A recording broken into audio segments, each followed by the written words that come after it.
Skills ఇస్తే బాగుంటుంది. ఏ ఒక్కనాడైనా ఆలోచించాడా? యువ ముఖ్యమంత్రి అంటే దేనికి? బందలు పెట్టడానికి యువ ముఖ్యమంత్రి. మీ యువతకి చెయ్యని వాడికి మీరు వెంటబడే ప్రయోజనం ఏంటి? నా అభిమానులకు కూడా చెప్తా ఉన్నాను, నన్ను కాదని మీరు జగన్కి ఓటేశారు మర్చిపోను. ఈ రోజున మీరు సఫర్ అవుతున్నారు, నేను కాదు. మీ భవిష్యత్తు కోసం వచ్చాను నేను రోడ్ల మీదకి. శుభ్రంగా కోట్లు సంపాదించుకునే మార్గాలు ఉన్నాయి నా దగ్గర, యాక్టింగ్ స్కిల్స్ ఉన్నాయి. అన్ని కాదనుకొని ఎందుకు వచ్చాను? అరే నన్ను నేలే, మన మనుషులే, మన వాళ్ళే, తప్పన పెడితే నేను 2 చోట్ల ఓడిపోయాను.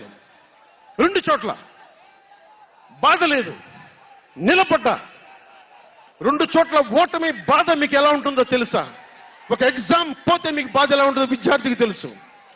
అలాంటిది నేను 2 చోట్ల ఓడిపోతే నేను నైరాశ్యం బాధ ఉండింది. మనకి కాండక్ట్ సర్టిఫికేట్లు ఇచ్చే నాయకులు మనకంటే ఉన్నతంగా ఉండి తీరాలి. మీరు అలా కాకుండా దోపిడీగాళ్ళని, దొంగల్ని ఎన్నుకుంటే మనమే బాధపడాల్సి వస్తుంది ఈ రోజున. ఇప్పుడు దానికి దాటి మాట్లాడుతున్నాడని అర్థం.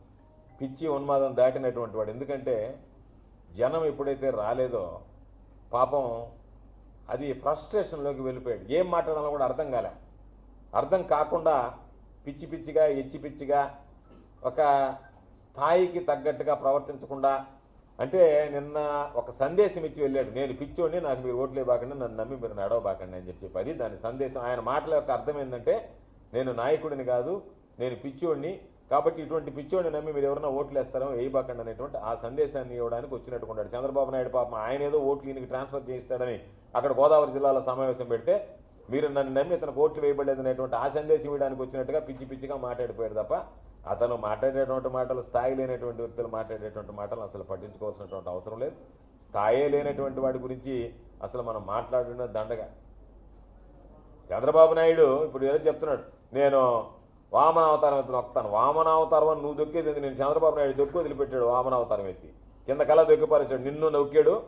నువ్వు ఆ వామనావతారం నువ్వు ఎత్తి, చంద్రబాబు నాయుడు వామనావతారం ఎత్తి నిన్ను కిందకు దొక్కితే పాతాళ లోకానికి, నువ్వు వామనావతారం ఎత్తి నీ కార్యకర్తని నిన్ను నమ్ముకున్నటువంటి నాయకులు వాళ్ళని పాతాళానికి దొక్కిపెట్టావు. ఇది మీరు చేసినటువంటి పని ఏంటంటే, ఆయన వామనావతారం ఎత్తాడు, నువ్వు వామనావతారం ఎత్తాడు, ఆయన నిన్ను దొక్కాడు, నువ్వు కార్యకర్తల నాయకులను దొక్కావు.